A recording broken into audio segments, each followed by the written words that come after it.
Assalamualaikum warahmatullahi wabarakatuh. Shalom, salam toleransi. Perkenalkan, nama saya Adolina Wandi dengan NIM AB 251003. Di sini saya akan melakukan OSCE tentang perawatan bayi baru lahir sehari-hari. Alat-alat yang diperlukan yaitu yang pertama ada boneka, yang kedua ada termometer untuk mengukur suhu, yang ketiga ada stetoskop. Hari ini saya akan berkunjung ke rumah seorang ibu yang baru habis bersalin. Selamat pagi, Ibu. Iya, selamat pagi, Bu. Silakan masuk.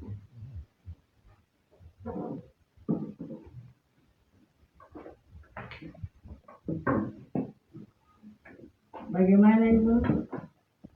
Jadi begini, Ibu, sebelumnya perkenalkan, nama saya Bidan Alin yang bertugas di sini. Jadi Ibu kan baru habis bersalin. Jadi saya di sini datang untuk menjenguk Ibu dan meminta waktunya Ibu beberapa menit untuk menjelaskan tentang bayi baru lahir. Apakah Ibu bersedia? Ibu izinkan beta untuk periksa anak Ibu dari suhu dan pernapasan. Baik Ibu, permisi saya periksa dulu.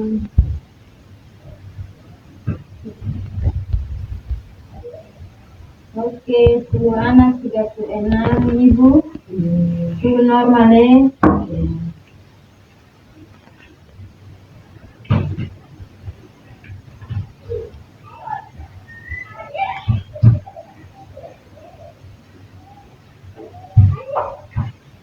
Oke, pernapasannya normal 34 kali per menit dan juga nadinya 130 kali per menit. Baik Ibu, kita mulai ya Ibu. Yang pertama, boleh tahu anak Ibu ASI atau tidak? ASI, Bu. Iya Ibu. Untuk ketahuan Ibu bahwa ASI itu harus diberikan pada bayi dari waktu lahir sampai 6 bulan. Jadi tidak boleh Ibu memberikan susu formula atau makanan tambahan kepada bayi baru lahir. Terus apakah bayi saat lahir minum susu pertama yang biasanya disebut kolostrum?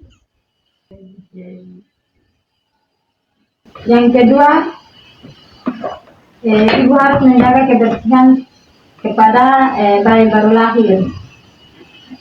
Ibu menjaga kebersihan dan kehangatan pada bayi baru lahir. Yang pertama itu kontak antara kulit ibu dan bayi. Seperti ibu sering-sering menggendong anak dan juga pastikan bayi diletakkan di tempat tidur yang kering dan hangat. Dan bayi juga harus memakai pakaian yang lembut, yang kering dan bersih. Apabila ada cuaca yang dingin, Ibu bisa memakaikan bayi topi dan juga sarung tangan, kaos kaki. Jika bayi Ibu memakai popok, Ibu harus menggantikan popok bayi jika bayinya sudah pipis atau buang air besar. Apabila Ibu menggendong bayi, badan bayi terasa dingin, berarti Ibu harus menyelimuti anak atau memakai anak pakaian yang berlengan panjang, menggunakan topi, sarung tangan, dan juga kaos kaki. Dan apakah di kamar Ibu menggunakan AC? Tidak, Ibu. Ya, baik Ibu. Berarti kamar Ibu harus dijaga tetap terhangat biar bayi juga terasa nyaman. Poin yang ketiga Ibu, kalau posisi tidur bayi, yang pertama itu Ibu harus tidur bersama bayi di satu tempat tidur. Apakah di rumah Ibu melakukannya? Iya, Ibu. Ya, harus tidur bersama bayi sehingga ibu mudah untuk menyusui bayi. Apakah di rumah ibu menggunakan kolambu? Iya, Ibu. Ya, di rumah harus menggunakan kolambu ibu karena menjaga bayi tidak terpapar malaria. Yang berikut, posisi bayi tidur harus terlentang atau miring seperti begini ibu ya.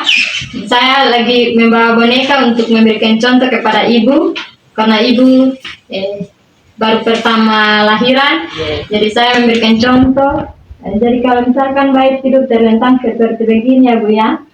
Ya kalau tidur miring ibu kan tidur bersama bayi. Jadi kalau tidur miring bayi tidur miring begini, tidur miring begini. Tapi bayi tidak dianjurkan untuk tidur terlentang seperti begini ya bu ya. Ya jadi tidur bersama bayi ibu harus perhatikan bayi tidak boleh tidur tengkurap seperti ini karena nanti menyebabkan anak terjadi sesak napas. Untuk perawatan tali pusarnya ibu tidak boleh menggunakan apapun kepada bayi pada tali pusarnya. Jadi ibu tetap merawat bayi tanpa menggunakan obat, alkohol atau yang lain sebagainya. Dengan kain kasa bersih, apakah ibu melakukan? Melakukan. Ya, apabila ibu menggantikan kain kasa pada pusar anak, ibu harus cuci tangan bersih-bersih, baru ibu menggantikan pakaian anak dan juga menggantikan kain kasa di pusar anak. Kalau misalkan bayi menggunakan popok ibu, berarti popoknya harus di bawah pusar. Tidak boleh popok di atas pusar, tidak boleh popok tinggi pusar adik bayi. Apabila pusar bayi basah, ibu boleh mengeringkannya. Apabila pusarnya kotor, ibu bisa membersihkannya perlahan-lahan, jangan kasar nanti terjadi luka. Ibu juga perhatikan tanda-tanda kemerahan pada pusar seperti nana ada atau tidak pada pusar bayi, kemerahan atau juga bau yang tidak sedap di pusar adik, dan juga apabila ada infeksi ibu boleh bisa membawa bayi ke fasilitas kesehatan terdekat. Di sini saya sedang membawa termometer untuk mengukur suhu bayi. Jadi termometer ini berbentuk termometer air rasa. Ini kegunaannya ini taruh di tanda-tanda vital anak. Ini saya menggunakannya di bawah ketek bayi. Seperti ini ya bu, contohnya seperti ini. Ibu tunggu selama 5 menit baru ibu cabut, ibu lihat hasilnya. Yang berikut saya akan menjelaskan tentang tanda bahaya yang harus diwaspadai terhadap bayi baru lahir.